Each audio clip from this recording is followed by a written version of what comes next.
Welcome back to with Urmila व्लॉगमध्ये सगळ्यांचं मनापासून स्वागत। आज काय 15 ऑगस्ट, पण आपल्या स्त्री जातीला कुठे हो आहे स्वातंत्र्य।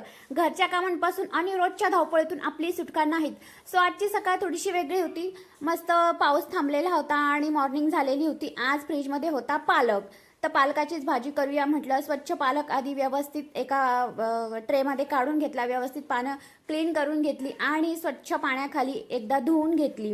पण आपण गुलामगिरीच्या तावडीतून स्वातंत्र्य झालं हे कुठे कमी आहे, आणि त्यांचे आभार म्हणून आजचा दिवस आपण सेलिब्रेट करूया। आणि त्यानंतर मी रोजची कामं करायला घेतली। भांडे लावणं माझं नेहमीचंच काम आहे, कंटाळवाणं असलं तरी ते करावंच लागतं। आणि त्याच्यानंतर मी भाजी शिजत घातली गरम पाण्यामध्ये।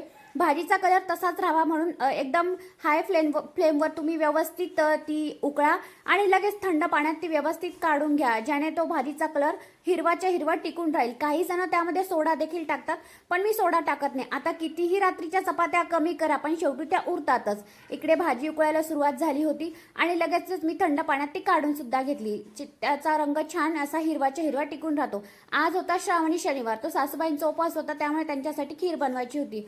आणि कधी कधी आपण हेल्दी फूड खात जावं, कारण आपली जबाबदारी आपलीच असते। आपण व्यवस्थित खाल्लं तर कुटुंबाची जबाबदारी आपण व्यवस्थित घेऊ शकतो। सो त्यामुळे आधी मी हे खाऊन घेतलं, नंतर कामाला सुरुवात केली। मिठाच्या भरणीकडे पाहिलं तर मीठ संपलेलं होतं, म्हटलं आधी ते भरून घेऊया।